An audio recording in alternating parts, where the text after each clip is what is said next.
Hello, Good everyone. afternoon. Oh, hello. Good afternoon, dear colleagues. My name is Anastasia Shcendrygina from Sechenov University. It's a pleasure for me to chair this session on advanced cardiac imaging in cardiology practice, together with my co-chair, associate professor from Almazov Center, Angela Soloveva. Hi, everyone. Today we have an expert in the field from all over the world who will share with us their tips and tricks how to deal with complex cardiology patients in everyday clinical practice. Of note, at the end of the session, we will have some time for discussion, so keep your questions. Angela, could you please to introduce our first speaker? Yes, of course, and it's my great pleasure to introduce Rustamova Yasmin, who will talk about cardiac magnetic resonance in cardiology, focuses on ischemic heart disease. Dear friends and colleagues, thank you very much for inviting me. And let me please know whether you can see my screen or not.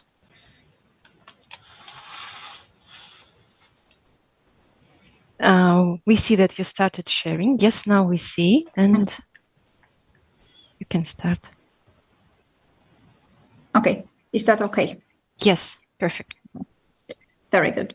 So first of all, again, thank you very much for inviting me to talk on the topic which I like very much. Today I'm going to talk about the CMR in cardiology and focus on ischemic heart disease. And I have nothing to declare on this topic.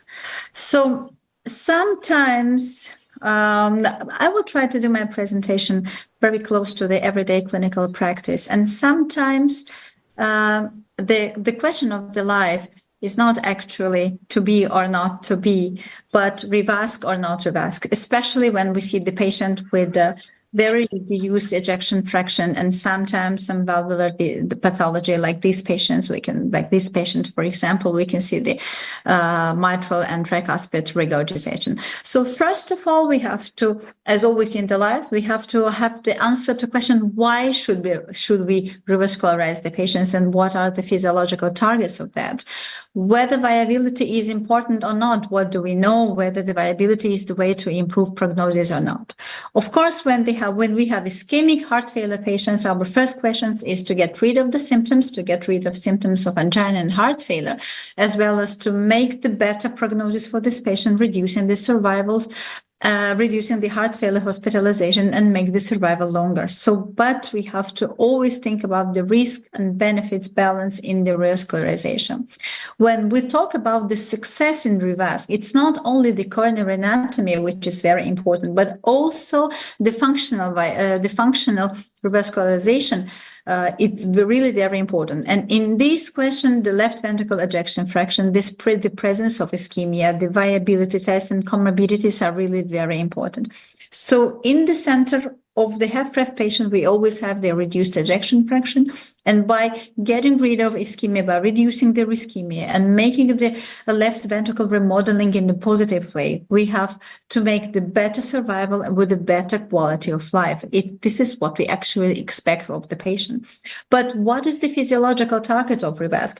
Of course, there is no meaning of revascularization of the fibrotic tissue in case if we don't have the viable myocardium, but we still need some information to know, and I will show you why.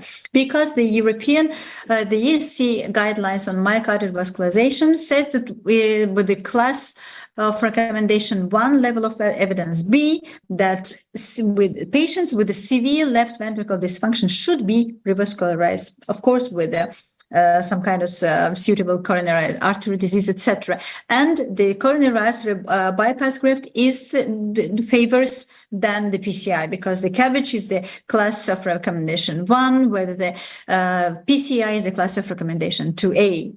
But that's not so easy. Let's look what the heart failure guideline says. When we go back to the heart failure, then in the heart failure guidelines, it's written that almost half of patients should not be revascularized. So it's class of recommendation 2B. So it means that we still need some more data regarding the ischemic HFrEF patients. So let me please share with you a couple of clinical cases that we had in our practice, and maybe that and the decision that we make that I believe were really good and the right at that period of time. So this is the 61-year-old lady with the symptoms and signs of heart failure. This is her ECG. She's tachycardic with a previous myocardial infarction.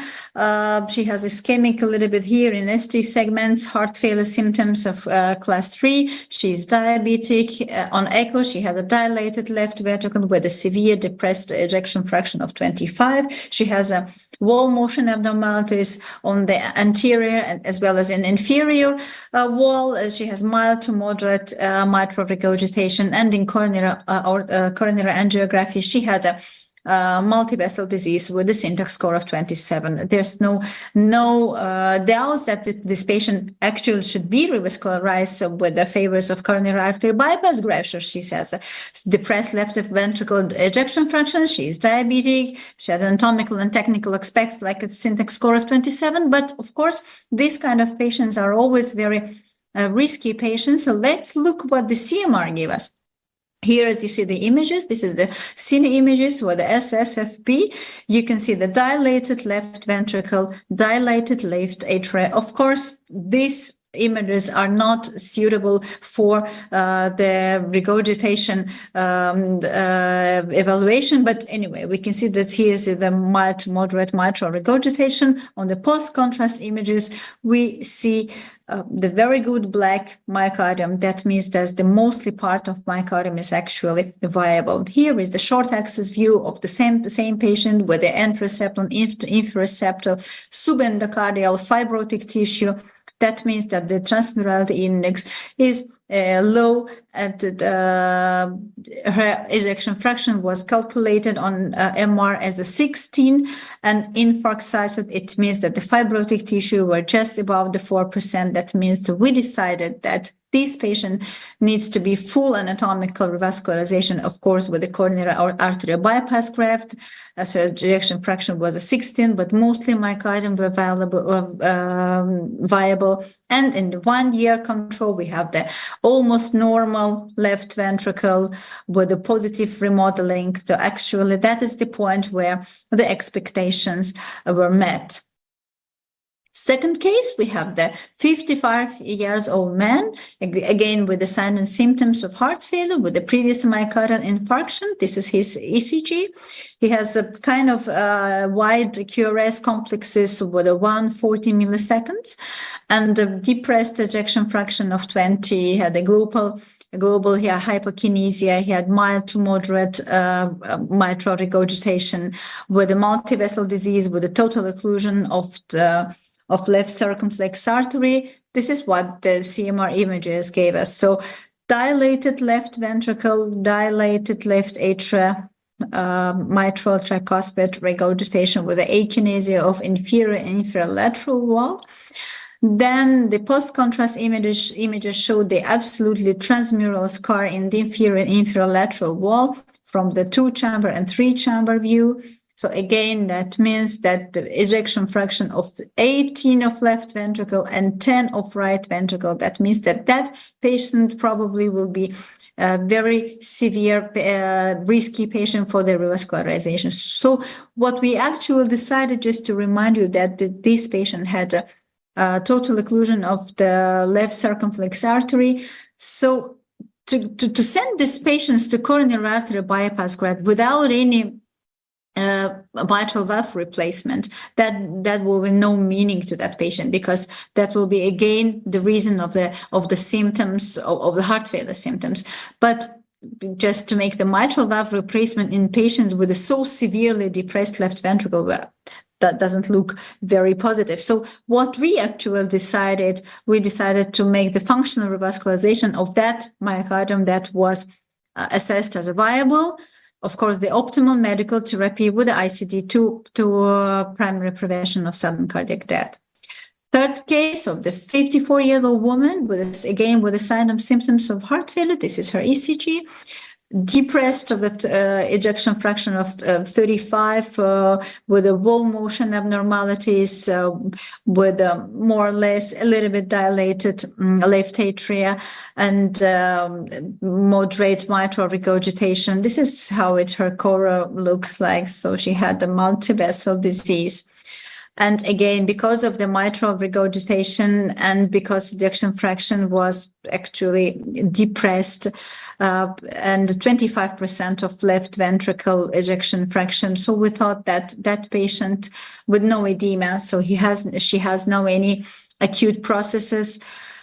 But what we actually thought that, yes, she has a viable myocardium in LAD and maybe in the left circumflex artery, but even if she doesn't have any transmural scar, but the extension of scar was severe and was wide.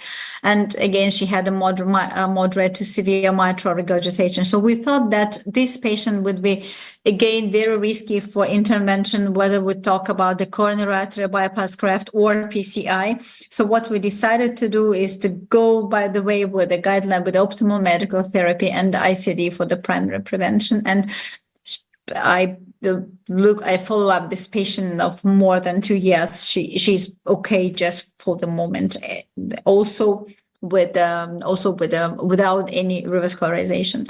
So, and just last case with a 74-year-old man with the sign and symptoms of heart failure, very wide QRS with a left bundle branch block with an echo, left ventricle, severely depressed left ventricle ejection fraction with a global hykinesia and the rotation and twist impairment. That's actually the sign of left bundle branch block. Dilated left atria, severe mitral regurgitation, and his coronary angiography with a multiple vessel disease. But again, 90%, 50%, 80%. So you never know whether this severe depression of left ventricle is because of left bundle branch block itself or because it is ischemic. It's really very difficult question to answer. This is how his CMR looks like, again, with a severe desynchronization between two ventricles. And just looking to the post-contrast images, that you can see here, it looks like there is a LGE, so there is a late gadolinium enhancement, but the pattern is not ischemic. So the left ventricle ejection fraction is 16, right ventricle ejection fraction is 24. But this wide extension of fibrotic tissue is actually not because of ischemic heart disease. Why? This is how his hemogram looks like, a blood test, and you can see the elevation of the WBC and the RBC and the thrombocyte as well. So we did a genetical test for the polycythemia vera, and JAG2 analysis came positive. So that was actually the patient of PV, what we think with also heart failure that can be seen. So what we decided, as this patient was stable, and no CABG, no PCI for stable patient is not better of optimal medical therapy. So we decided not to revasc him as he was stable, and we didn't revasc because we are not expecting the positive prognostic effect. So what we decided to is to put on CRTD as he had a very wide QRS. And because of fibrotic tissue, so we decided he has some fibrosis, so let's make so we put on CRTD and not only this CRT. The guideline-directed medical therapy at the beginning was only with empagliflozin and Spiro, because that was the only thing that he could tolerate. For the moment, we started as well the beta blocker. So no RAS inhibition, but empagliflozin, Spiro, and beta blockers. This is what he has for the moment. 1.5 years past. Now we are planning to make another CMR images to see what's going on with his myocardium, but at the moment he's stable. So just to conclude, I want to say that CMR sometimes can make a has a crucial role for making a diagnosis and for taking decision whether this or that patient should be or not be revascularized. And I thank you very much for attention. Thank you, Yasmin. It was a great talk. We will keep our questions for the discussion. Dear participants, please send your question on the chat. And I'm going to present our next speaker, Novi Tham, cardiology consultant and heart failure specialist from Indonesia, who will speak about cardiac magnetic resonance in diagnosing of cardiomyopathies. Novi, please. Good afternoon, everyone. My name is Novi. I'm from Indonesia, and I'm currently served as a heart failure consultant and cardiologist at the M. Hussein General Hospital in Indonesia. First, I would like to extend my profound gratitude to my dear friend Angela for inviting me for this program. And I'm delighted to talk about the role of CMR in cardiomyopathies. So I have nothing to disclose except from that I'm a heart failure cardiologist. I'm not a CMR consultant, but I'll try my best to summarize based on my point of view as a heart failure cardiologist. So we know that when it comes to cardiomyopathies, based on the 2023 ESC guidelines for the management of cardiomyopathies, we know that cardiomyopathy is defined as a myocardial disorder in which the heart muscle is structurally and functionally abnormal in the absence of coronary artery disease, hypertension, valvular heart disease, and congenital heart disease sufficient to cause myocardial abnormality. But it's also important to note that cardiomyopathies can coexist with ischemic, valvular, and hypertensive disease. So we know that when it comes to cardiomyopathies, one of the challenges we have is to first make a correct diagnosis. And we really need to phenotype which type of CMP we deal with in order to make a proper treatment for our patients. Generally, we do need a multimodality imaging to support our phenotype identification for risk stratification, prognostication, and also to monitor our disease of our cardiomyopathy patients. And CMR come in handy when it comes to evaluate the ventricular function and tissue characterization for our patients. Based on the previous studies, we generally classify non-ischemic cardiomyopathies based on whether it's genetic, such as hypertrophic cardiomyopathy, ARVC, LVNC, muscular dystrophy, dilated cardiomyopathy, idiopathic pyromyocarditis or Takotsubo, inflammatory such as cardiac sarcoid, SLE, and other connective tissue disorders, and infiltrative or restrictive such as amyloid, cirrhosis, Anderson Fabry, endomyocardial fibrosis, and radiation-induced cardiomyopathies. So what really are the tools that CMR can offer in assessment of cardiomyopathies? Well, generally a lot. So these tables actually summarize everything beautifully. However, I'm not going through all the sequences here, but generally there are some quite common tools that we use, including cine imaging, T1 and T2 mapping, as well as late gadolinium enhancement and ECV mapping. So first, of course, the most common conventional sequences in CMR are cine and steady state-free SSFP images for the assessment of cardiac volumes, wall thickness, mass, and systolic functions, and also several different statistics such as myocardial mass, and also to evaluate myocardial tissue characteristics as well. And we know that when it comes to CMR volumetry has been validated in animals, in vitro, ex vivo, and also compared to echo, it's highly accurate, it's more superior, it's highly reproducible, and also there is also low inter-observer variability compared to echo. And yeah, generally we need CMR to properly assess our LV and RV volume in our CMP patients. Second will be LGE. And we know that fibrosis can be seen as a hyper-intense area on LGE sequence, which we actually acquired 10 to 15 minutes after gadolinium-based contrast agent administration. And we know that various patterns of LGE has been used to distinguish between ischemic cardiomyopathy, characterized by subendocardial or transmural LGE, corresponding to coronary territory, compared to non-ischemic cardiomyopathy. And the hyper-enhancement of LGE patterns that do not fit with the wavefront phenomenon of ischemic injury are likely to be non-ischemic. For example, mid-wall LGE, epicardial, or like this, and this image is like a diffuse non-CAD perfusion LGE. And also, in addition to the conventional imaging such as CINI, which and LGE before, other novel techniques mapping has been used to further distinguish and phenotype our patients. For example, a native pre-contrast T1 mapping, which reflects intracellular and extracellular changes. Well, we know in some patients with prolonged T1 values can indicate myocardial infarction, inflammations, edema, fibrosis, or amyloid. And also shortened T1 values seen in cardiac hemochromatosis, such as iron, cardiomyopathy, and Fabry disease. And also in myocardial extracellular volume, which is ECV, we also it can be calculated using a T1 mapping pre and post contrast. Is correlate with the extent of interstitial space where gadolinium accumulates. And we know that currently it's quite popular to measure ECV, where the ECV increase in ECV actually caused by such as myocardial necrosis, such as edema and amyloidosis. And also it's allow detection of diffuse myocardial changes, which hard to detect with LGE alone. And also T2 mapping, which detects myocardial edema with higher sensitivity and reproducibility than T2 star sequences. It's applicable in both ischemic and non-ischemic cardiac diseases.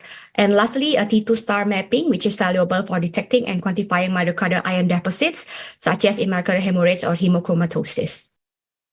And I find this graph really interesting, which this graph alone gave us quite a lot of summary of which ECV percentage compared to native T1 value mappings. Like for example, in cardiac amyloidosis, there is a high ECV and also as well as elevated T1 mapping. So first, I would like to show you these cases. So this cine, we can see here in this video. There's this CMR images showed as thickened myocardium. We can see here it's more prominent, it's a basal septum. And then also at the apex, and then also, it's in the apex. And then when it comes to the LGE pattern, we can see here that the pattern of the LGE actually follow the distribution of the hypertrophy. This is a pathognomonic for apical hypertrophic cardiomyopathy. And LGE in hypertrophic cardiomyopathy is very useful to evaluate the prognosis of our hypertrophic cardiomyopathic patient. And based on previous studies, the higher the LGE, the higher SCD events. Yeah, and we know that LGE was associated with a higher rate of sudden cardiac death and also end-stage hypertrophic cardiomyopathy. Aside from that, CMR is very useful to evaluating gray zone area, when most of the time we are not sure whether this is it athlete heart or more of pathological condition. And this figure shows the role of CMR in gray zone between such as, for example, in the first image is athlete heart versus hypertrophic cardiomyopathy. We can see here in athlete heart, there is absence in asymmetrical LVH, while there is a positive in hypertrophic cardiomyopathy. Also, there is non-LGE in athlete heart compared to hypertrophic cardiomyopathy, and so on. So this image is very useful. And also, I would like to show the image here in this image, CMR sequence, comparing hypertrophic cardiomyopathy and athlete's heart. We can see here in the 4-chamber cine, there is a thickening in the septal area compared to none in the athlete's heart. And then also, when it comes to the T1 mapping, we can see here 2 regions of interest is drawn here in the red color. There is elevated native T1 value compared to the normal, which is athlete's heart. And then also there is a presence of 4-chamber LGE here in the lateral area compared to none in the athlete's heart. And also there is an elevated ECV in the hypertrophic cardiomyopathy compared to the athlete's heart.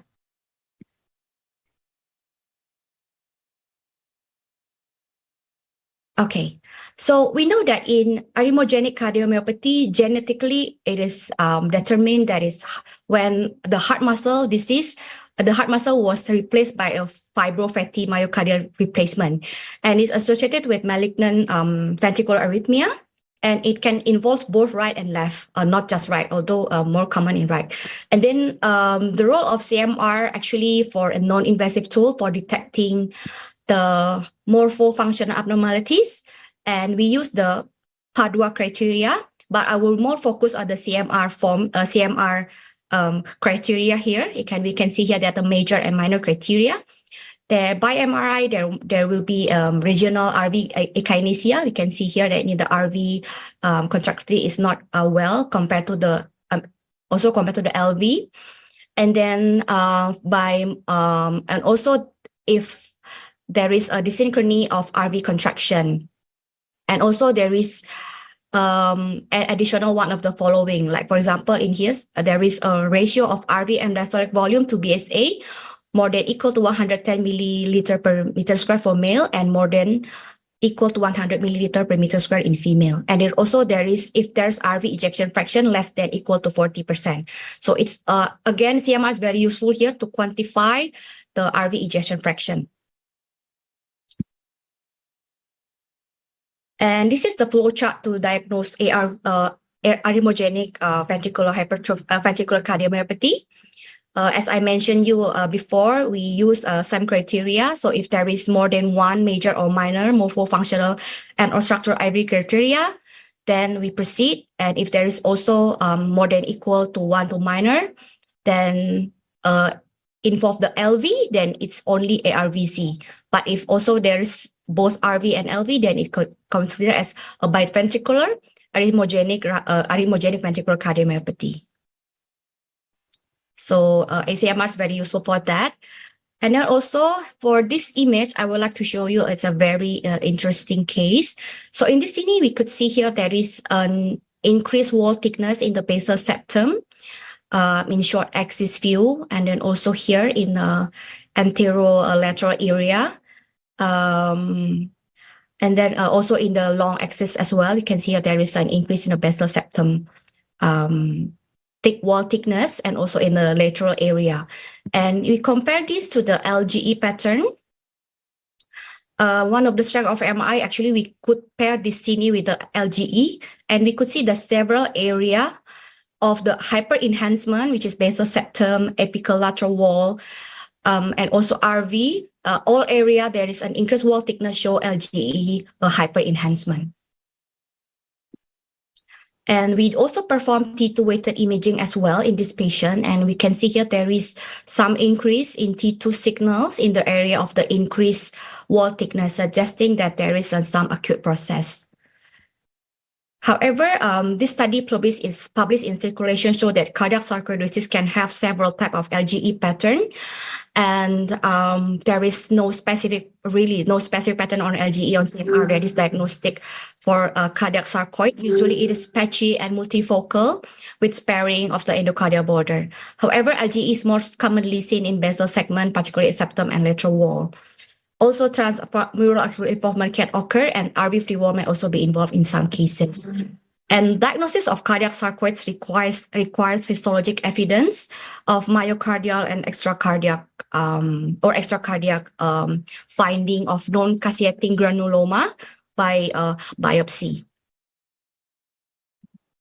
There is also these studies published in Circulation Imaging, which compare the likelihood of finding of cardiac sarcoidosis when it comes to the LGE pattern. So it becomes like highly probable if there is a multifocal LGE, and if there is also there's an intense signal and prominent involvement of the insertion points with direct and continuous extension across the septum into the RV, which is called a hook site. And again, in some patients with cardiac sarcoidosis, the higher percentage of LGE was associated with higher event rate and all-cause mortality. So imaging for diagnosis of cardiac sarcoid could be seen in this diagram, and we literally need to identify whether if there's any cardiac involvement or not. And we really need multimodality imaging to diagnose suspected cardiac sarcoidosis more properly. And then for this case, this is more common. You can see here in this CINE images, there is some pericardial effusion. There is also thicken of LV wall thickness around 1.6 centimeters, and also RV wall thickness as well. There is biatrial enlargement. And then there is a reduced both LV and RVEF in this case. When we put through this patient into the lead gadolinium enhancement, we can see there is a diffuse hyper-enhancement of LV and RV. There is also a diffuse hyper-enhancement in atria and also this papillary muscle. There is a hyper-enhancement as well. And based on this study published in JACC Imaging in 2016, compared cardiac amyloid patient, if with LGE compared to the non-LGE, there is a 5-fold of high risk of mortality in the presence of LGE compared to none. So extracellular volume fraction in amyloidosis, as I mentioned before, T1 mapping can be used to estimate myocardial EZV fraction, a surrogate to quantify amyloid burden in extracellular space. And we can see here in this very nice images, in normal myocardium, there is a normal EZV. All the myocardium is nicely intact and there is no uptake of the gadolinium inside the myocardium. And normal ECV range around 25 to 30, around 30s.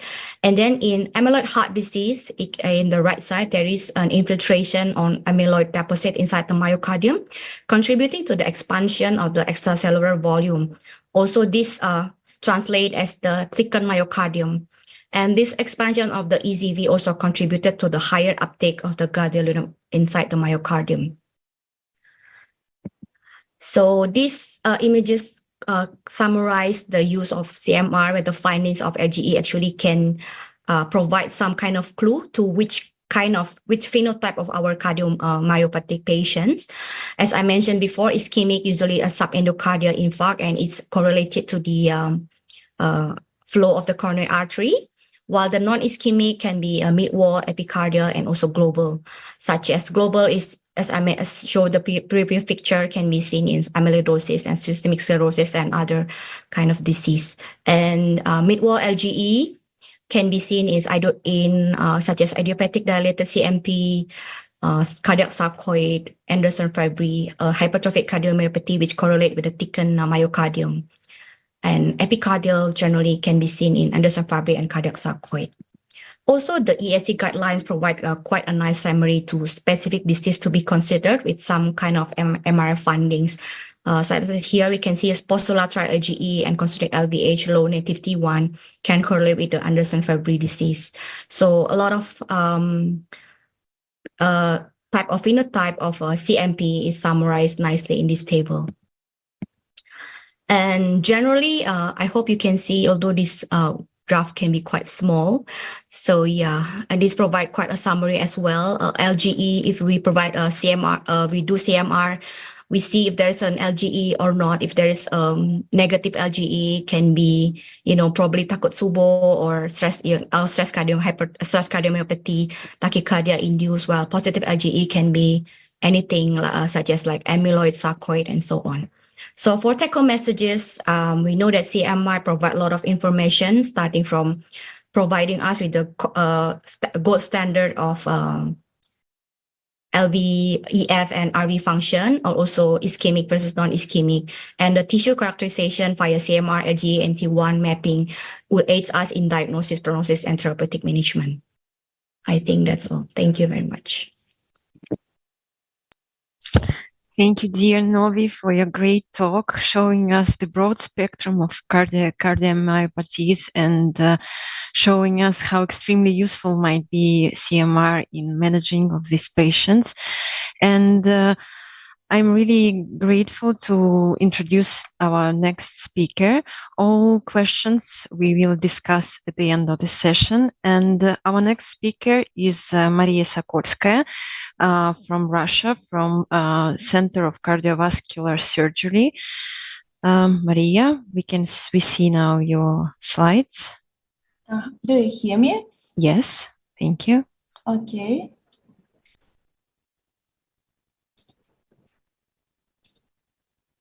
I hope so. Do you see me? Do you hear me? Yes, but yeah, but you start from the first slide, please. Thank you. I'm so sorry. Okay. Yeah. Let me start. At first, I want to say that it's a great honor and pleasure to take part in this forum. And in our presentation, we are going to speak about contemporary imaging of aortic stenosis. We have no conflict of interest. And this slide shows the dynamics of surgical treatment of aortic heart diseases in Russian Federation in recent years. And so we can see that the number of these patients is not decreasing. In two large centers of Russian Federation, in Bakalov Scientific Center for Cardiovascular Surgery in Moscow, and an regional clinical hospital named after Professor Ochakovsky in Krasnodar, both valve replacement and valve reconstruction operations are performed. So we meet with these patients every day. When we speak about aortic stenosis, we know that it is the most frequent heart valve disease in the general population, affecting more than 12% of patients aged greater than 75 years, and it is the important cause of cardiovascular morbidity and mortality. The most common reasons of valvular aortic stenosis are calcific stenosis of tricuspid valve, bicuspid aortic valve with superimposed calcific changes, and rheumatic valve disease. And what diagnostic tools we have according to all of our recommendations? Of course, clinical observation of the patient, ECG, echocardiographic assessment, transesophageal echocardiography, exercise tests or stress tests, CT scan combined with angiography, MRI scan, coronary angiography, cardiac PET-CT, and laboratory analysis such as natriuretic peptides, lipid panel. When we look at our patient during our clinical observation, of course, we can find that a patient has a chest pain or tightness with activity, feeling pain or dizzy or fainting with activity, shortness of breath, especially with his activity, and irregular heart sound heard through a stethoscope. And heart valve disease is staged into 4 stages. Stage A, at risk. Stage B, progressive. Stage C, asymptomatic severe aortic stenosis. And stage D, symptomatic severe aortic stenosis. And each stage, except clinical manifestations, has valve anatomy and hemodynamic features, which are presented in this table and in recommendations. Of course, we know that treatment for aortic valve stenosis depends on the symptoms and the severity of aortic stenosis. And if a patient has a mild aortic valve symptoms or none, then he needs only regular checkups and dynamic observation by his healthcare provider and medical therapy. And if a patient has a severe aortic stenosis, of course, we recommend our patient surgical treatment, and then we turn to recommendations of what surgical tactics to choose, TAVI or surgical aortic valve replacement. And all these recommendations we can find in recommendation about management of patients with aortic stenosis, what surgical tactics to choose. And this further treatment strategy is clearly spelled in our recommendations.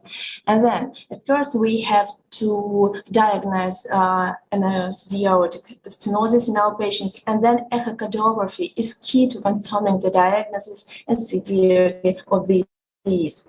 At first, of course, we start from anatomic evaluation of the aortic valve, and then we assess the number of cusps, cusp mobility, cusp thickness, calcification, and determination of the level of obstruction, subvalvular, valvular, or supravalvular.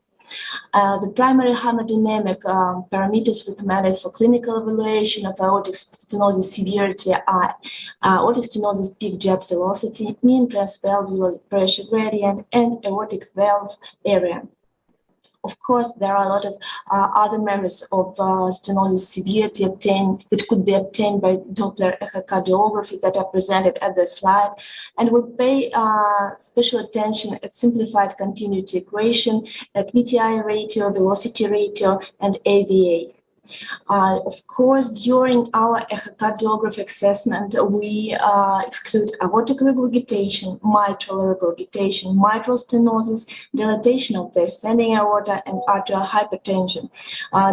It is important to us to choose the right management of our patient. A very important role in the diagnosis plays global longitudinal strain. It provides additional information concerning LV function and may help us to identify patients with severe symptomatic stenosis who are at a higher risk of clinical deterioration or premature mortality.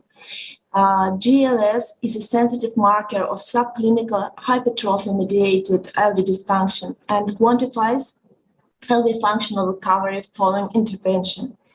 GLS should be considered in diagnostic algorithms for aortic stenosis. We all know this table from recommendations for grading of aortic stenosis severity. It includes peak velocity, mean gradient, AV, index AV, and velocity ratio. So we can make a correct diagnosis and to choose mild, moderate, or severe aortic stenosis.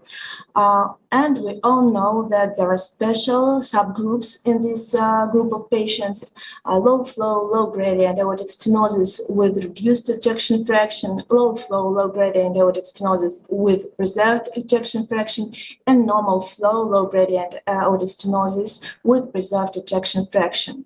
When we speak about low flow, low gradient aortic stenosis with reduced ejection fraction, less than 50%. So low dose, the bottom stress echocardiography can help us to distinguish between pseudo-severe aortic stenosis, we see true severe aortic stenosis. This investigation provides us information on the changes in aortic velocity, mean gradient, and valve area as flow rate increases, and also provides a measure for the contractile response to the butamine. And absence of contractile reserve is a predictor of a surgical mortality and poor long-term results.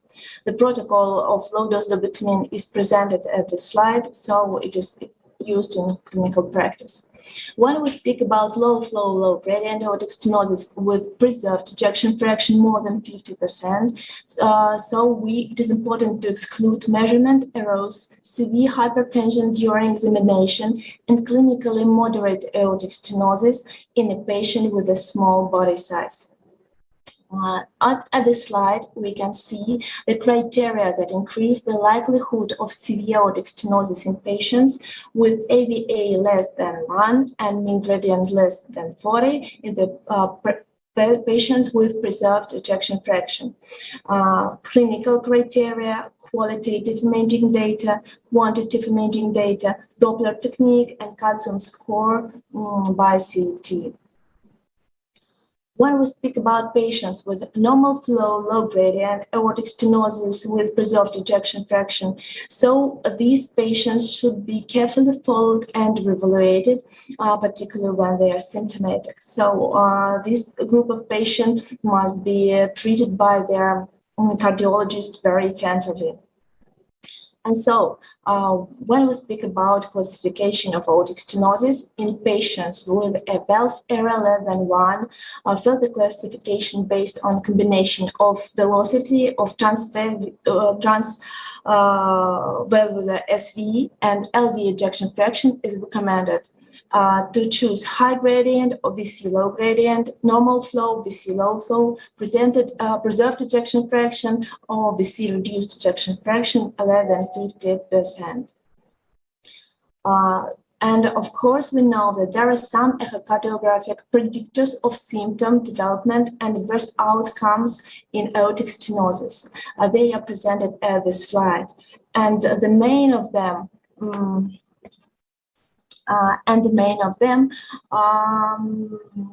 they are considered in clinical practice guidelines. They impact the decision for surgery and asymptomatic aortic stenosis. They are peak aortic jet velocity more than 5.5, combination of CV valve calcification with a rapid increase in peak transvalvular velocity and increase of mean pressure gradient with exercise by more than 20. And then we goes to computed tomography. It is very important tool in this group of patients, with the help of which we can analyze the anatomy of the aortic root and ascending aorta, the extent and distribution of valve and vascular calcification, feasibility of vascular access. And of course, for target team, it is also very important investigation, because we can evaluate the aortic, as I have said, valve anatomy, annular size and shape, risk coronary ostial obstruction, aortic root dimensions, and optimal fluoroscopic projection for valve deployment. This integrated stepwise approach to grading aortic stenosis severity is presented in recommendation and is used in clinical practice, and it is very useful to us, and we all know this algorithm. Of course, in difficult clinical cases and before surgical investigation, we can use transesophageal echocardiography using 2D, 3D zoom, full volume, multi-view modes. It is also very helpful, and we use this also in our clinical practice. Exercise testing. This tool may unmask symptoms and is recommended for risk stratification of asymptomatic patients with severe aortic stenosis. Exercise echocardiography provides additional prognostic information by assessing the increase in mean pressure gradient and change in LV function. MRI. It is an important tool to detect and quantify myocardial fibrosis and exclude amyloidosis. And we know that MRI potential in assessing valve anatomy, flow quantification, ventricular volumes and function, and tissue characterization. But CT can be used to measure inflammation and valvular calcification activity in patients with aortic stenosis. Calcification appears to be the predominant pathological process, particularly in the later stages. And it offers powerful prediction of the disease progression and adverse events, which may be of incremental value to CT calcium scoring. So in our conclusion, we want to say that in this group of patients, heart team approach is totally recommended.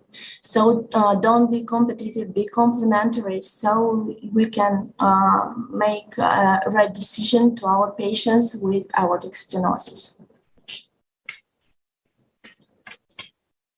Thank you. Thank you, Maria. Thank you, Maria, for such a comprehensive overview of using different imaging modalities in managing patients with aortic stenosis. But in the interest of time, we should move on. And it is my pleasure to present our next speaker, Sara Ersozlu, a heart failure specialist and in multimodality imaging from Switzerland, who will speak about position emission tomography in cardiology practice. Sara, please. Thank you so much, Anastasia, for inviting me. It's a great pleasure to be part of this wonderful panel with my friends from all over the world. So I am going to talk about PET today. I am sharing my slides with you. Let me know if you can see them.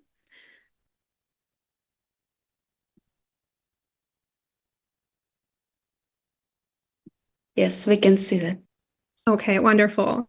So I'm working as a cardiology attending in Zurich in Switzerland, and I was trained in multimodality imaging, but my heart is mainly beating for CMR. So I love the previous presentations, but today I'm going to talk about PET, which is also a wonderful technique that we love to use in Zurich. And my presentation will be a little bit more technical and more hands-on of how you can actually do it, because I know that a lot of people are not practicing it. So I'd like to give you an insight into that.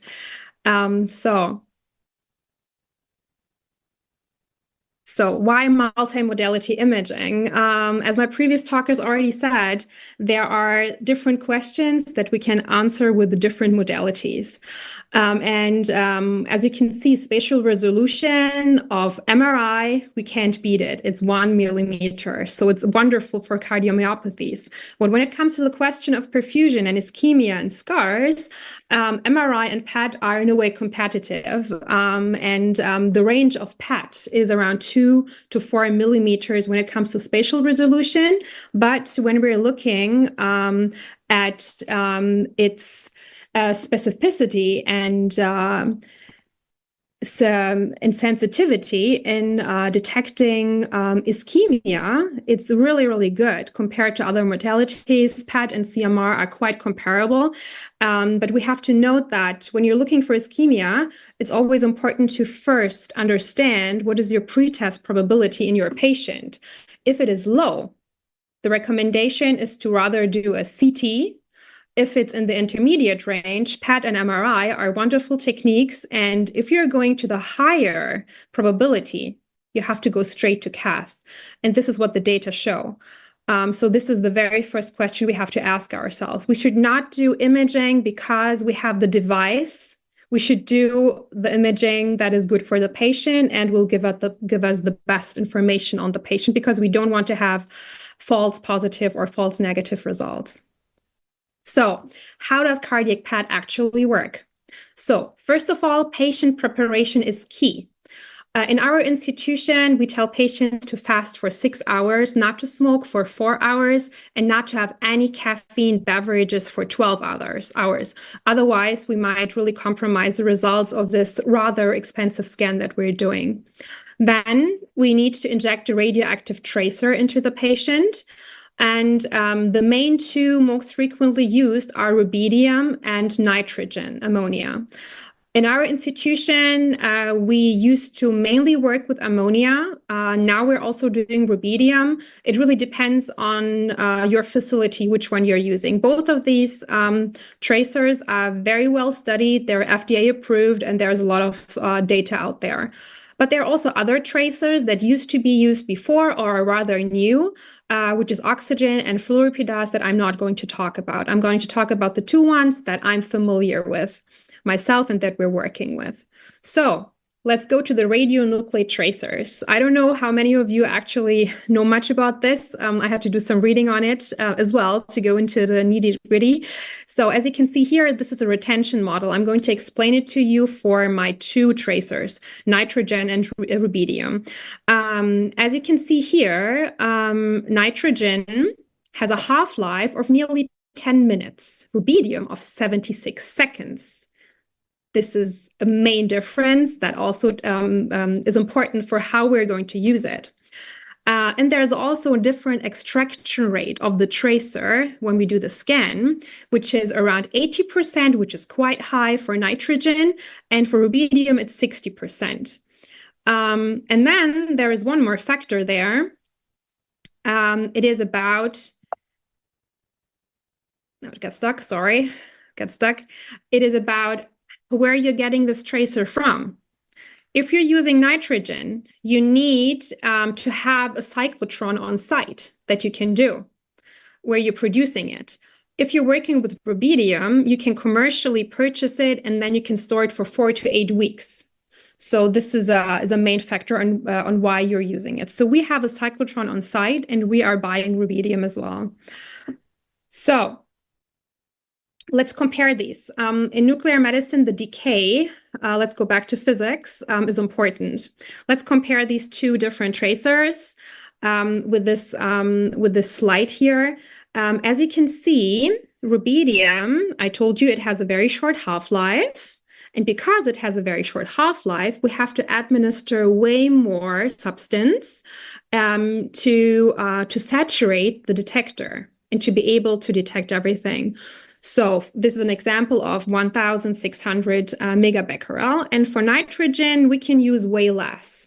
So these are all arguments you have to make up your mind about. But generally, one PET scan for ischemia is around 2 millisievert, which is an exposition to radiation of less than a year in Switzerland for the general population.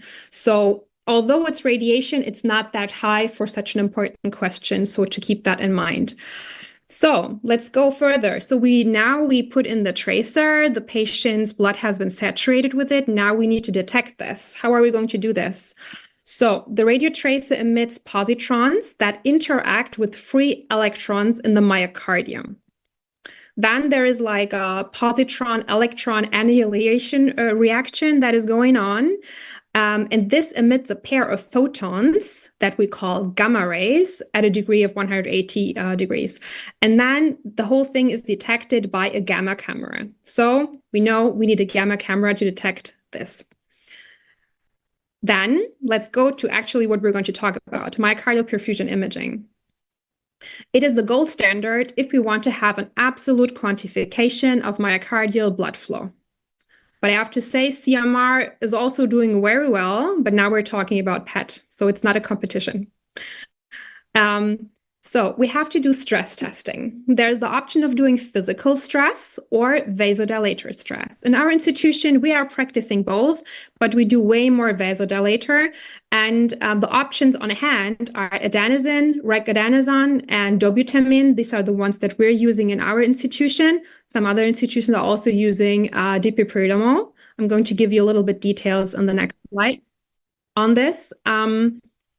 It's important to keep in mind you have to have 5 half-lives that have to pass between the rest and the stress acquisition, the whole scan. The patient has to plan about 90 minutes from coming to the institution until leaving for the whole scan because you have to have some time in between. And the vasodilator, it has to be administered 2 to 3 minutes before the injection of the radio tracer. So this is something in our institution, the physicians are doing it. We are going in there and giving the patient the stressor. We're asking how they're feeling. We're telling them, hey, you might feel some discomfort. Your heart will be racing. Don't rush. Just keep still, because if they're moving, it will compromise our images. So we stay on site, and if anything is there, we can always intervene. Usually it's going very smooth. And I really like to work with regadenoson because it's fast. I'm going to give you a few details on the next slide. So what's next? Acquisition.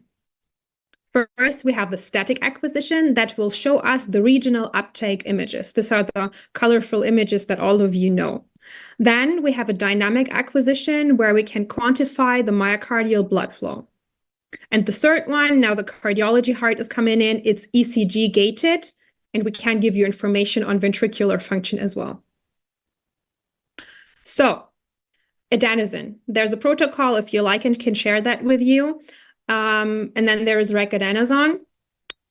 It's important to know in patients who have asthma, you should not use adenosine. We rather use regadenoson. And in patients with epilepsy, we can't use regadenoson. So if we have contraindications for both, we have to use dobutamine. This is like our bailout thing that we're using. If you are interested in detail, there is a very nice nuclear cardiology tutorial online from EACVI. They will give you a lot of details on this. This slide's actually modified from that as well.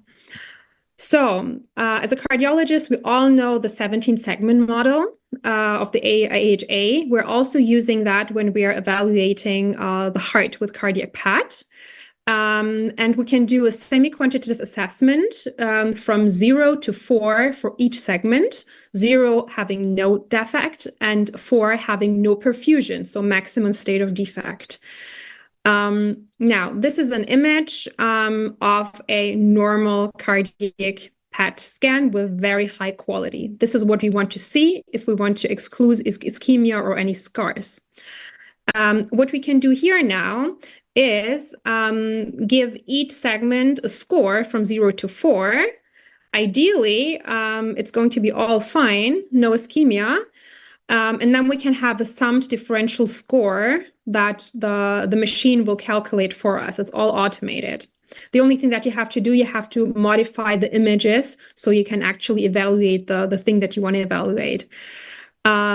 This is an example of a patient who has significant ischemia and also a little bit of scar in the infrabasal segment. So this would be a case of a very significant ischemia. So the question is this whole thing reversible or not? If the defect is present in stress and rest, it is a scar and we can't do anything about it. If the defect is only present in stress, obviously, like in other modalities, we can do something about it. So it's very important to compare the two and the quality of both to be good. So now we're getting a little bit more deeper in the technical sense. This looks very complicated, but I'm going to make it very easy for you. So we have the myocardial blood flow. And there has to be some uptake of the myocardium. And the uptake, this is important to note, it is determined by the local myocardial blood flow.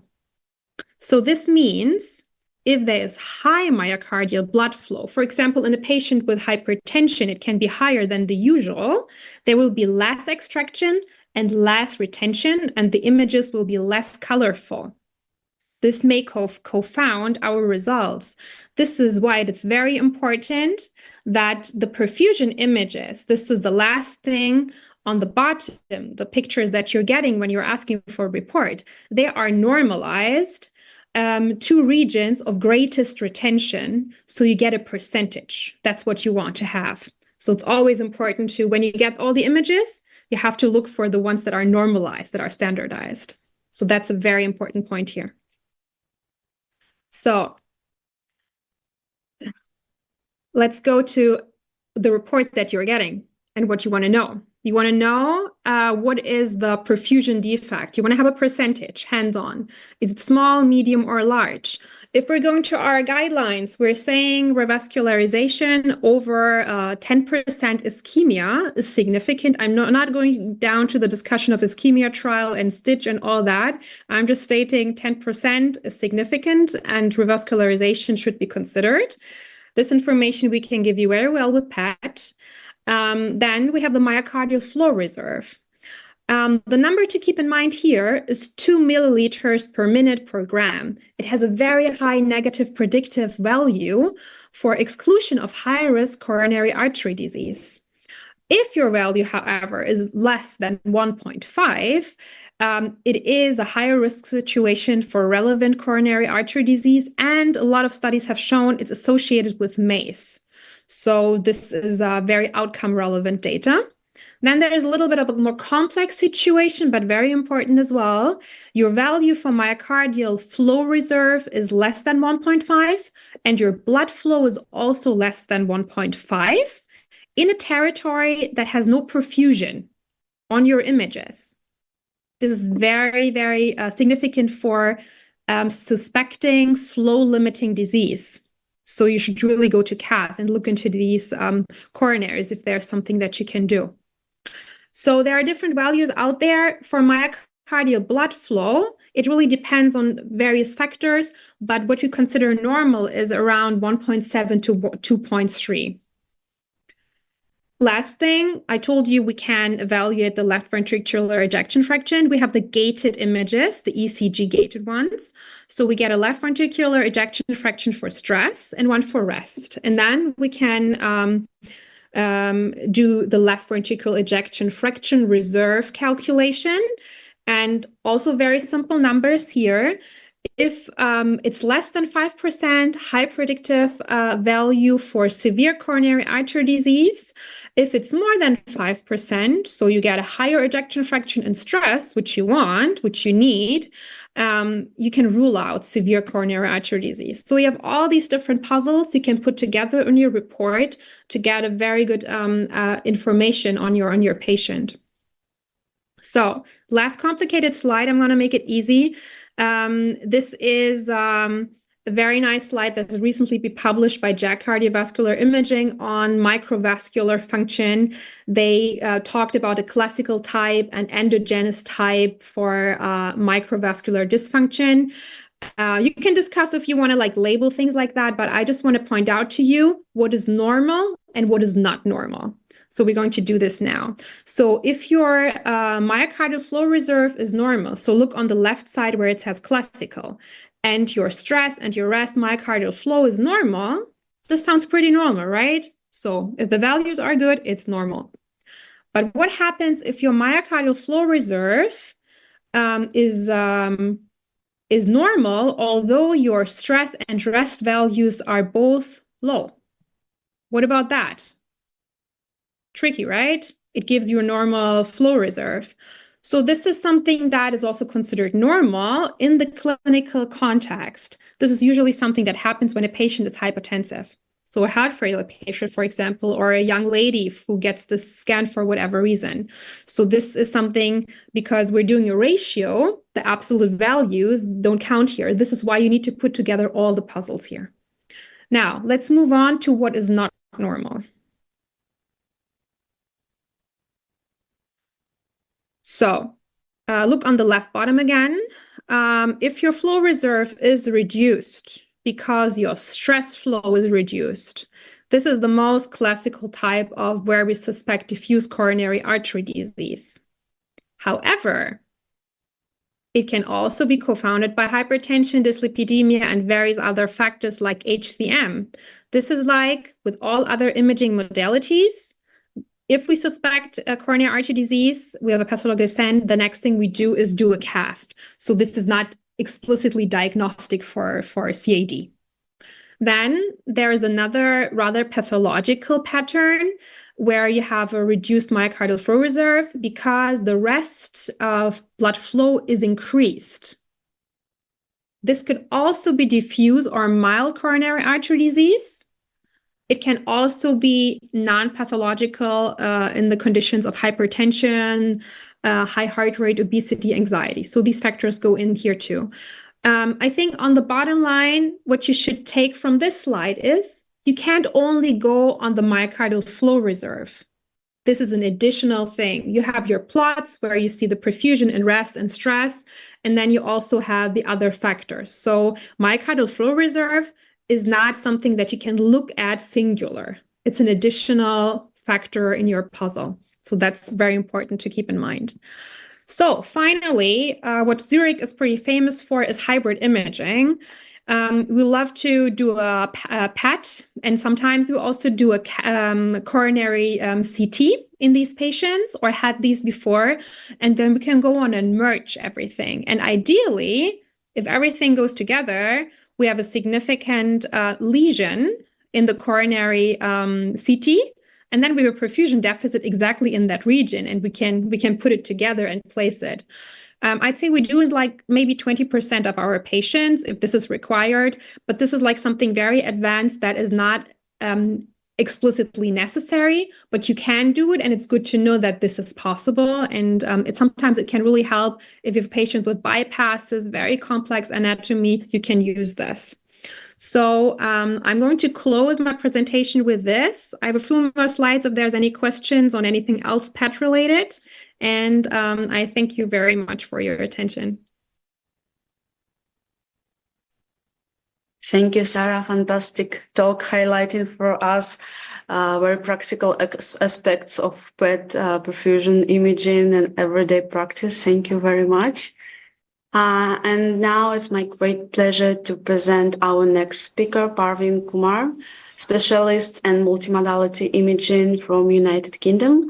Parveen, please. Yeah, hi, good afternoon, everyone. Could you please allow me to share the screen? I couldn't share my presentation. Yes, we see your slides. Yeah, thank you, Anastasia. Thanks for the introduction, and good afternoon, everyone. My name is Dr. Kumar, and I'm consultant radiologist practicing at NH University Hospital Trust UK. And in the next 10 to 15 minutes, I'll be discussing the CT evolution in cardiovascular diagnosis. My disclosures, I have no conflicts of interest, and my objectives of talk would be to discuss the evolution of CT as far as the cardiovascular diagnosis is concerned, and I'll be discussing the role of CT in cardiovascular imaging, especially the role in the calcium score, the coronary artery stenosis, plaque characterization, and some images on the perfusion imagings and the CT-FFR, and a little bit of machine learning, deep learning, and radiomics, how it's a new era. So to start with, the CT started in back to 1971, when it took approximately 15 hours to scan a CT head. And now in 21st century, the things have changed entirely.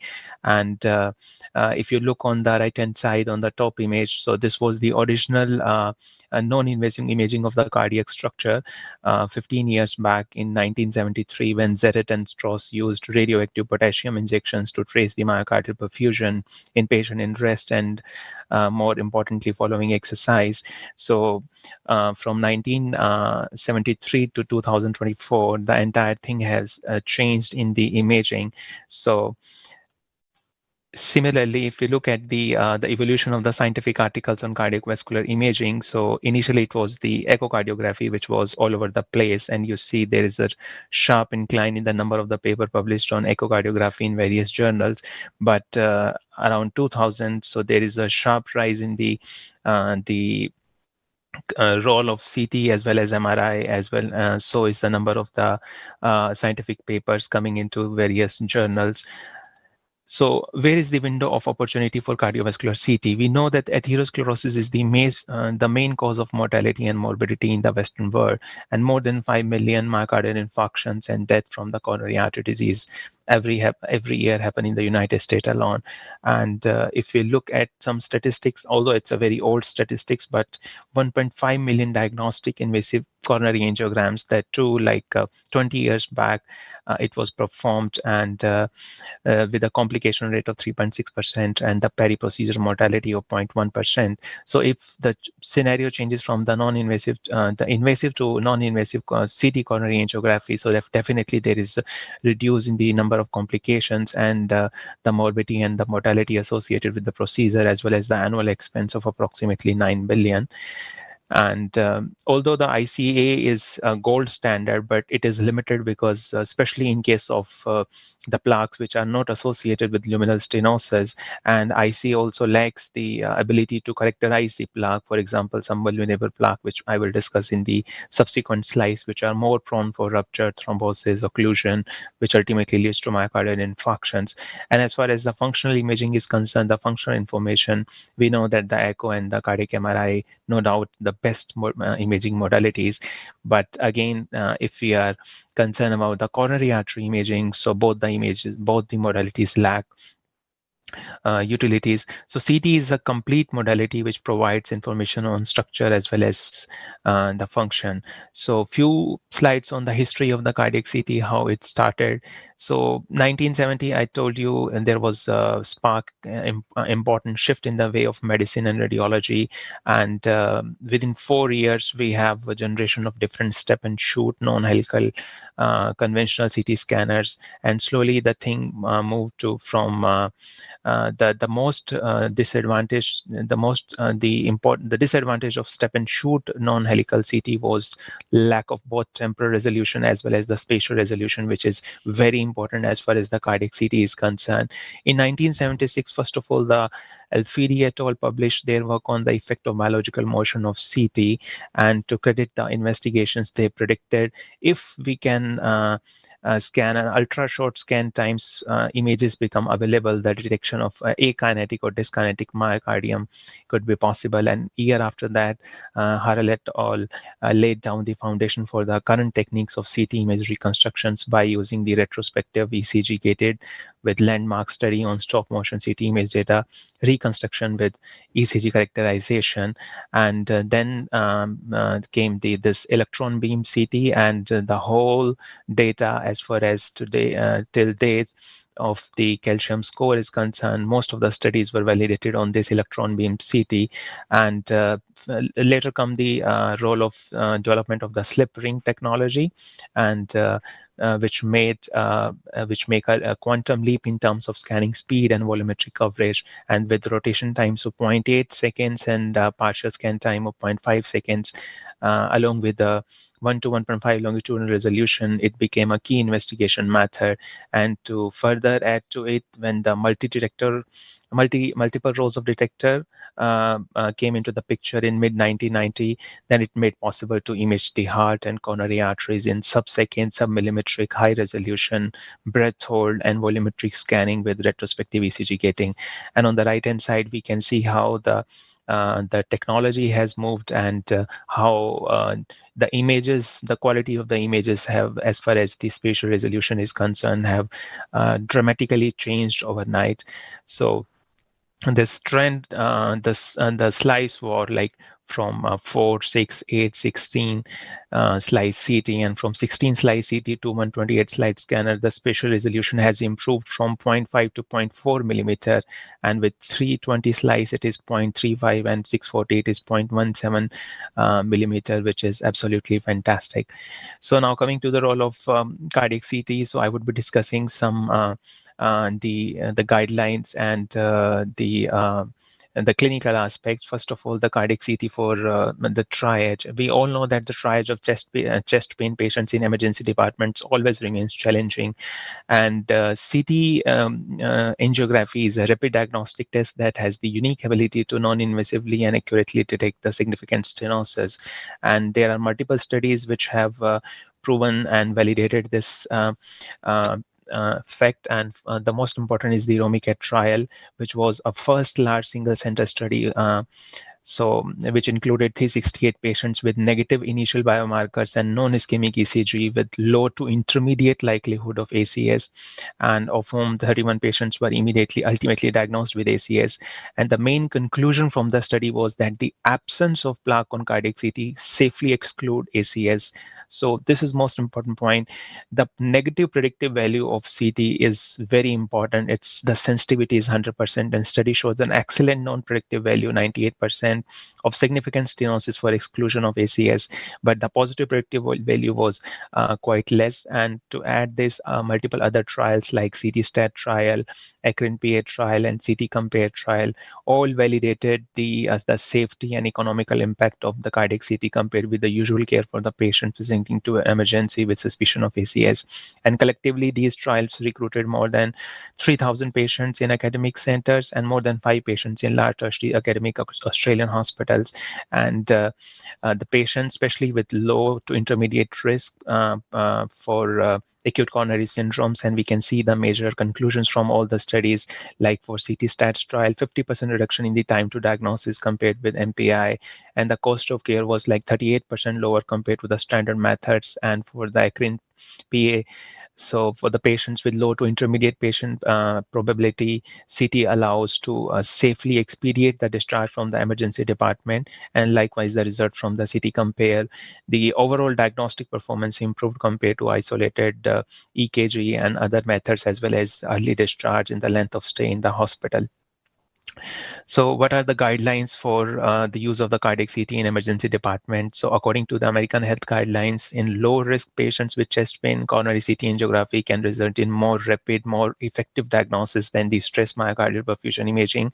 And recent European guidelines state that the MDCT coronary angiography should be considered as an alternative to invasive angio to exclude ACS when there is a low to intermediate likelihood of CAD. And the use of cardiac CT to rule out ACS in patients at low to intermediate risk presented with ACS is also supported by the SCCT guidelines, which also provide recommendations on performance and interpretation of cardiac CT in emergency departments. Next, coming to the role of CCTA in a stable coronary artery disease, and CCTA has also emerged as powerful diagnostic imaging modality in patients with stable coronary artery disease. And we have got multiple promising insights from clinical trials, including the Scott Hart trials, PROMISE trial, CONSERVE trial and CAPP trial. The CCTA is the first strategy for evaluation of chest pain, again in low to intermediate risk patients, and which is currently endorsed by major guidelines of various committees and international societies. And in 2016, the National Institute of Health and Care Excellence in UK updated their guidelines to incorporate CCTA as the first test for low-risk stable chest pain, and this was followed by the European Society. And now most of the most recently, which was updated in American guidelines also, the CCTA has received the highest class 1 level of evidence A recommendation as the first line test for evaluation of stable chest pain in intermediate to high risk patients with no known care as well. So coming to some images, the most important advantage of CCTA over invasive cath is the plaque morphology, the features which are associated with vulnerability, and because we know that most of the ACS are precipitated by luminal thrombi, which arise from 3 different plaque morphology, the rupture, erosion, and calcified nodule. On the right hand side, there is a typical morphology of a very vulnerable plaque, and if you can see my pointer on the lower image on the right hand side, if you see the LL, this is the lumen of the vessel, and the entire thing is the plaque, and the center is the low density, which is the fibrofatty component, which is surrounded by a high density fibrous core. So this leads to typical napkin ring appearance, very vulnerable plaque. So if we can see, we can dig out into the stenosis, the plaque, the characterization of the plaque, which is the most important advantage with CT angiography. And I have few images, like we characterize the plaque. Mostly this has been updated in the SCCT guidelines as well. So there are 4 types of plaques which are very dangerous. The one with the positive remodeling, one is the low attenuation plaque, one is the spotty calcification, and the 4th one is the napkin ring sign. So positive remodeling and the low attenuation, usually the CT attenuation less than 30, and few tiny foci of calcification in the plaque, and the last one is the napkin ring, which I show in the last image. So the plaque characterization, the morphology of plaque, basically that is the greatest power of CCTA, which is not very much apt with the rest of the modalities. And so the recent CT investigations have described, so I already talked about this napkin ring sign, and the sign is highly specific for presence of both advanced plaque and in which is proved in histopathology as well. And so beside the anatomical imaging, another clinical aspect, another role of CT cardiovascular CT is the perfusion imaging, the myocardial perfusion imaging, when the CT is able to detect the CAD with high degree of confidence. But now the techniques of static and dynamic perfusions also allow cardiovascular CT to diagnose the myocardial ischemia as well under the stress and rest conditions. So we have two different type of perfusion imaging. One is the static CT perfusion image, one is the dynamic CT perfusion image. So what does it static CT perfusion image? It refers to assessment of myocardial perfusion in a single stationary phase during the arterial first pass of the contrast. And here is a very nice image of a patient, a 67-year-old male who presented with a typical chest pain and exertional dyspnea. And the coronary, there's severe stenosis in the osteoproximal part of the right coronary artery. And the image down here, it's a AHA 17 segment plot, and we can see that this is the color coded map, and the red is on the top that indicates a high blood flow to the myocardium, and the blue is towards the lower side. So we can see on that the basal and the mid, the inferior as well as the inferolateral segments, there is low flow to that particular area, the region of poor enhancement compared to the rest of the myocardium, which quite characterize the degree of hypoperfusion and ischemia. So this is a stress image. The image very much correspond to the cardiac MRI. So always there is a concern. So many people ask, like, why do we do the CT myocardial perfusion images when we have such a nice cardiac MRI with high good resolution and lack of radiations? So the most important, the use of cardiac CT is only in those patients who are claustrophobic, unable to undergo cardiac MRI, and the patients with various pacemaker devices which are not compatible with cardiac MRI. So the CT perfusion imaging definitely offer advantage in those patients. And but the static perfusion images, we can only calculate the degree of the hypoperfusion. That too is relative to the rest of the myocardium, not an absolute. And to add with static CT perfusion, so the technology has now advanced, and now we have the dual energy CT when we can do the material characterization. For example, on the left hand side, this is also a stress perfusion image in a patient with severe stenosis in LAD. We see there is a hypoperfusion of the apex, the mid-apical septum, as well as the cardiac apex. The CT attenuation is 69, which is way much lesser than 105 in the normal lateral wall of the myocardium. So with the iodine maps, which are possible with the dual energy CT, we can actually calculate the concentration of the iodine, and it is way less than in the normal myocardium on the left hand side.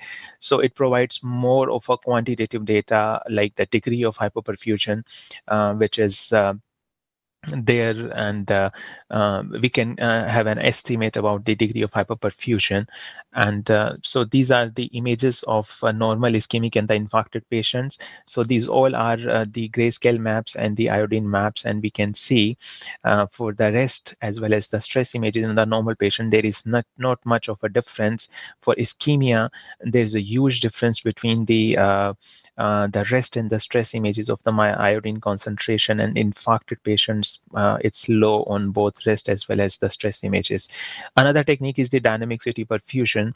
The dynamic CT perfusions generate some maps, and it gives us like some real-time images, how the myocardium is perfused and different stages of the blood coming into the myocardium, staying in the myocardium and getting washed out.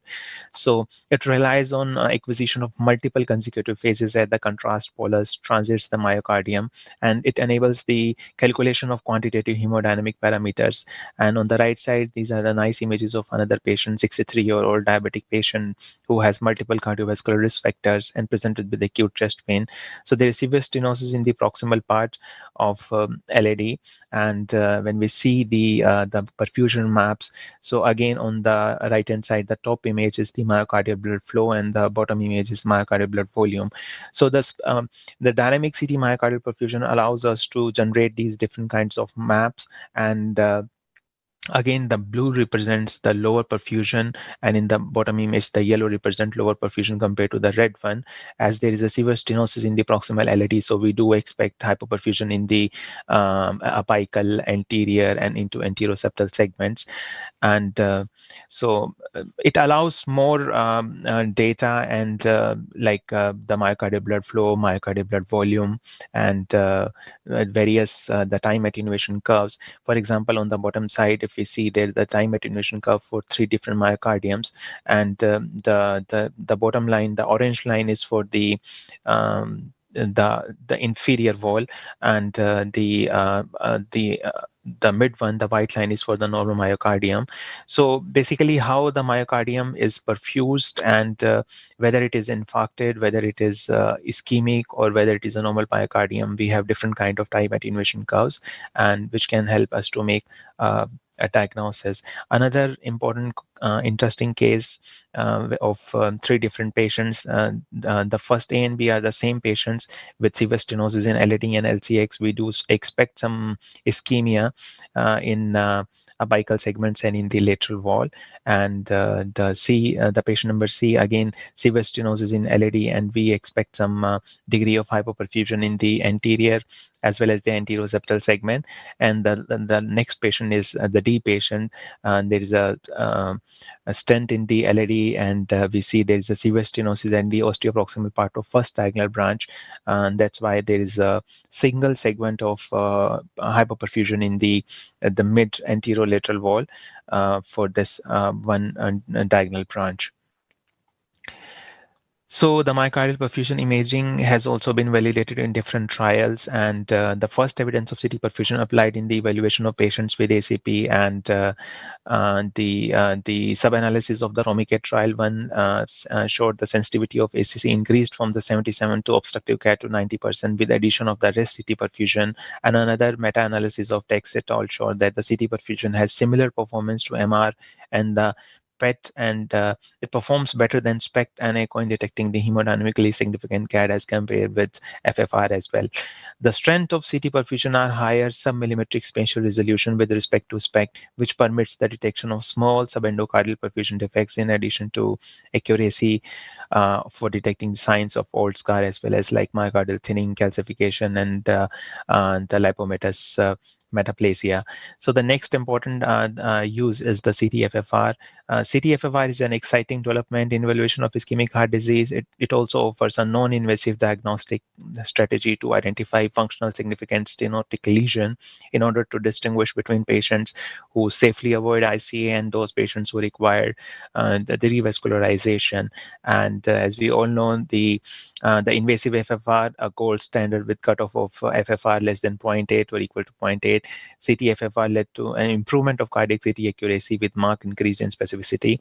And the physiological model for CT-FFR is based on three scientific principles. One is the resting coronary blood flow, which is quantified related to the myocardial mass, and then the microcirculatory resistance at rest, which is assumed to be inversely proportional to the size of the lumen of the artery. And third is the vasodilatory response to coronary microcirculature to adenosine is quite predictable with this model.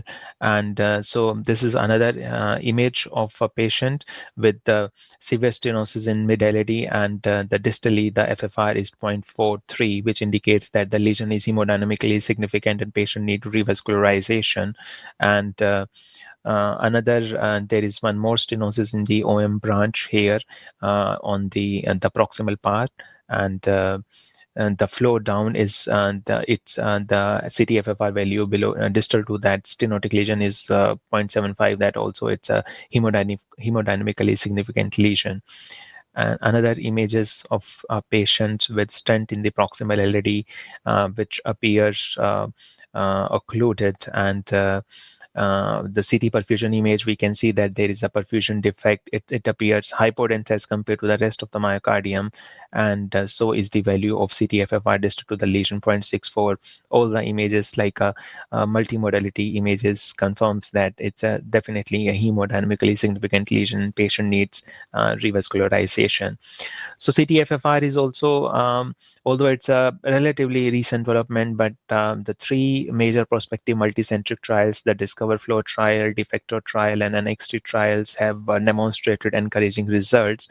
And the DEFER trial demonstrated that it is safe to defer percutaneous coronary intervention in patients with stable angina with lesions of more than 50% visual stenosis if the CT-FFR value is more than 0.75.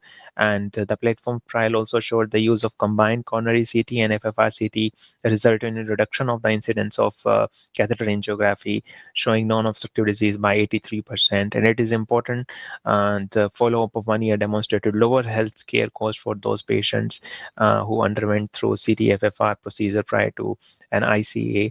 And likewise, the RIPCOR trial also showed that the CT-FFR resulted in change in the treatment decision in 44% patients, and 30% of the patients originally thought to require PCI based upon the coronary CT alone, which were again relocated to optimal medical therapy on the basis of negative CT-FFR.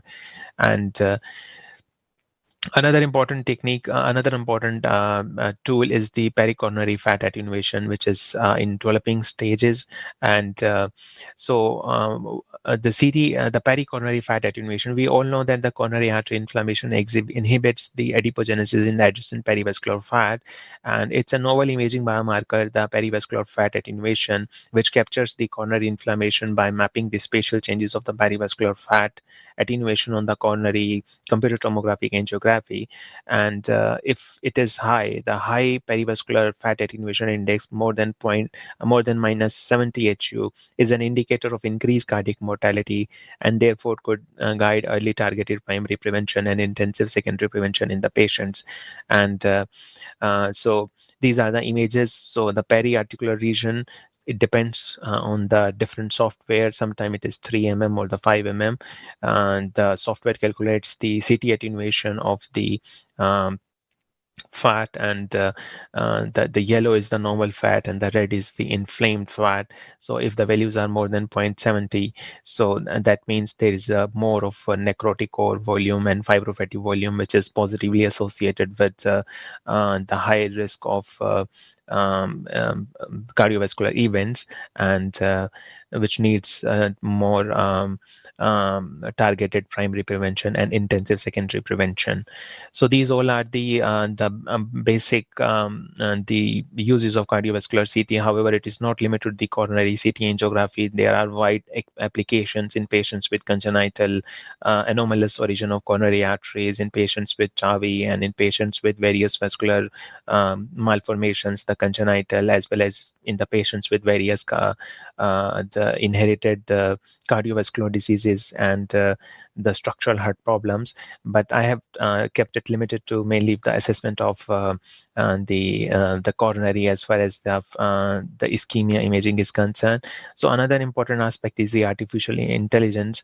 There's enormous progress for all imaging methodologies concerning the automatic tool for data acquisition, data processing, and most of the current AI development in the scenario of cardiac imaging are related to data processing only. However, the AI applications, including the radiomics for CCTA, also enclose data acquisition and the data interpretation as well. And the main effort will be to integrate these AI-driven process into clinical workflow and to combine the imaging data with the further clinical data, and thus beyond the diagnosis of care, enabling prediction and forecast of mortality as well as the morbidity. So the important is this radiomics. What is radiomics? It's another technical principle to deal with imaging data, although there is some overlap with the field of machine learning. So what the radiomics does, it when the image is acquired and the reconstructed, it does the segmentation, and after segmentation, it does some pre-processing, the discretization, resampling, and filterization, and it does some extraction of the features like the shape, the intensity, the histogram, the texture, and does some analysis like the feature reduction, modeling with machine learning, and then it gives us some biomarkers. So what I'm talking about is that what image we are seeing, whether it is a echo image, the CT image, MR image, the SPECT or SPECT image, what we see, and they are multiple things which we cannot see with our eyes. So the machine sees more than us, the software thinks more than us, and gives us some interesting biomarkers which can help us to make the diagnosis as well as the prognosis of the patients. So this is another field, the artificial intelligence, the radiomics, machine learning, and which is open for all of us. And again, I conclude my talk here. I think I was very brief, but I tried to capture the coronary and the some perfusion and the recent developments, and but like most of the things like I wanted to discuss, but I think because of the time constraint, it was not a good thing. But anyways, thanks for the patience listening, and thanks Anastasia and team for inviting me. Thank you very much. Thank you, Parveen. It was a great talk. And now we are open for discussion, and we have a couple of questions for the audience. And let me start from the first question, which is addressed to Parveen.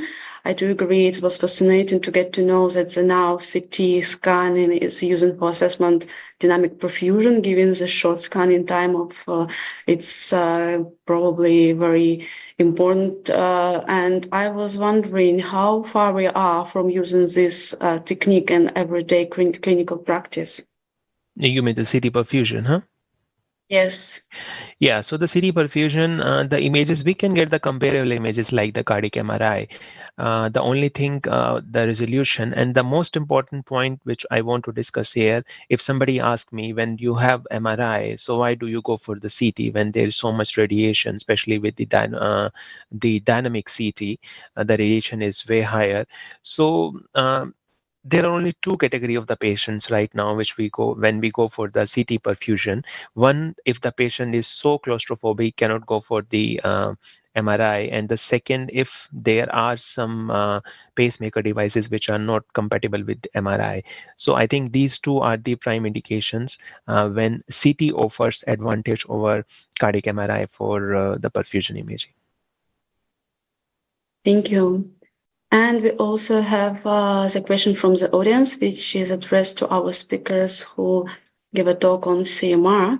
So the question is, which modalities is better to use in patient with suspected cardiac amyloidosis, CMR or scintigraphy? Well, hello. Yes. Thank you for the question. So I just would like to share screen a little bit.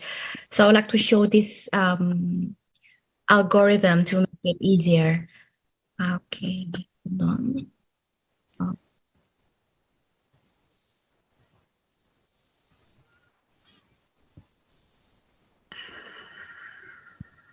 Here it is. I hope you all can see my slides. Yeah. Yes. Yeah, so basically when it comes to cardiac amyloidosis, we can't, so based on the guidelines, actually we really need to, for the first time being, when we suspected that this patient is having cardiac amyloidosis, like for example, we find the increased wall thickness at the echo, ECG echo or cardiac MRI, like basically suggestive of cardiac amyloidosis, then we need to do both scintigraphy and hematologic tests, because we need to differentiate whether this ATTR amyloidosis or is AL amyloidosis. So generally, based on the guidelines, if in this kind of patient, we need to do both the scintigraphy and hematologic test, because if the scintigraphy grade is positive and hematologic test is negative, then the patient will be fall into possible cardiac amyloidosis, ATTR type. While if the scintigraphy grade is 0 and hematologic test is positive, we need to find if there's any cardiac involvement. Then we need MRI in this kind of case. If there is a CMR, images like a positive, which that means there is already a cardiac involvement in the heart from the amyloid deposition, then we can conclude that this patient is having an AL amyloidosis. However, if we can find CMR, like for example, it's inconclusive, then we need to do a histological confirmation by sending the patient for endomyocardial biopsy as in this guideline. Yeah, so if the CMR positive or inconclusive, then we need to do cardiac biopsy. So generally, we can't really tell which one is great, but basically, and we also, but we need like both scintigraphy and CMR in this for different matter in this case. Yes. Thank you, Novi, for detailed explanation. And we also have a question for Yasmin. This question is related to chronic total occlusion. How CMR can help us to decide if we need to open the artery with a CTO? So thank you for the question. The point is who is going to answer. So if you would ask an interventional cardiologist, he would say that you have to definitely open the total occlusion, especially when you can't go the anterogravely, then you have to go retrogravely. So I mean that everything depends on who is answering the question. So I am being very biased on the CMR.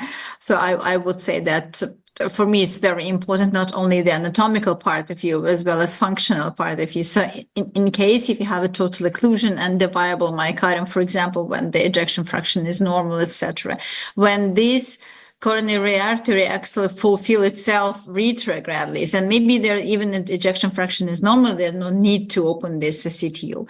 In case if there is an ischemia, I think that it's not a topic to discuss. The way there is ischemia, it's better to revascularize. So I think everything depends on the special case. LGE also and transmurality can guide us if there is a viability to. Yes. Yeah, I think it's a very long story talking about the viability, but because when we go to the trials, so no trials tell you that viability is important or is the way to, is the direction to revascularize or not. So, but we are still waiting for the new stage 3 trials, sorry, which will maybe definitely the reply to this question. So, and unfortunately, we run out of time, and we have very last questions, which is addressed to Sara. Sara, the question is, how can we use PET for diagnosis in patients with infective endocarditis? Would it be helpful, and in which situations? So PET is definitely one of the most important modalities when it comes to infective endocarditis and inflammation. I would just like to share one slide with you which summarizes the most current recommendations on this. I'm going to show it to you in a second.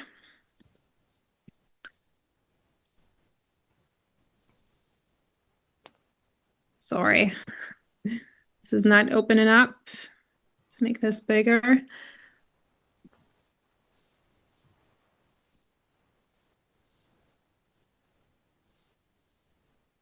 Can you see it? Yes. Yes. So this is a wonderful new update just published in January on nuclear imaging in the ESC guidelines. And as you can see here, we have on the right side for infective endocarditis, we have a class 1 indication if we have major criteria for infection. And formerly, there was a restriction on 3 months for patients who just had surgery, and that has been lifted because we are like very sensitive and specific on that. And we are very good when it comes to prosthetic valves. So PET definitely, FDG PET definitely has a place there. And we should use it when necessitated. Yeah. Thank you very much. And I would like to thank all the speakers for the great talks. And it was a great pleasure to take a part in this session. And I hope we will see you next year. Thank you very much for a kind invitation. Thank you very much for being with us. Thank We're you. really honored to have you today. Thank you. Thank you.